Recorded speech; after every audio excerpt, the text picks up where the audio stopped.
আমাদের এই 19 নম্বর ওয়ার্ডের কাউন্সিলর শুভ্রা ম্যাম স্টেজে এসে পৌঁছেছেন।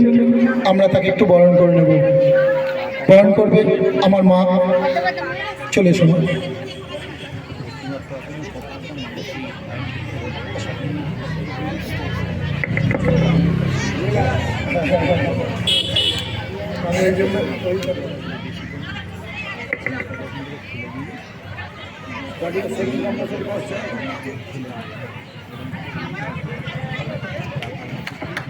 একটু জোরে হাততালি হোক।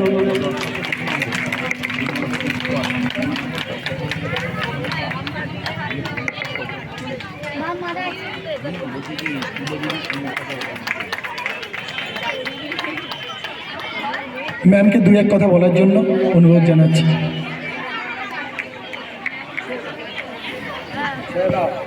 আমরা আসলে সকাল থেকে দাদা বলেছে যে সকাল থেকে অনুষ্ঠানটা হচ্ছে, কিন্তু আমার একটু পারিবারিক সমস্যার জন্য আমরা একটু আসতে দেরি হয়ে গেল। কিন্তু ডিস্ট্রিক্টের সমস্ত বাচ্চারা আমরা সত্যিই গর্বিত, কারণ আমার ওয়ার্ডের মধ্যেই একটা এরকম অনুষ্ঠান হচ্ছে। যেহেতু খেলাধুলো তো মানুষ হারিয়ে যাচ্ছে এখনকার বাচ্চারা, মানে মোবাইল এতটাই আমরা মানে আধুনিক হতে গিয়ে এখন বাচ্চারা মোবাইলের মধ্যে বেশি জড়িয়ে যাচ্ছে। তার জন্য আমার খুব ভালো লাগছে যে এখনও অবধি কিছু মানুষ আছে যে যারা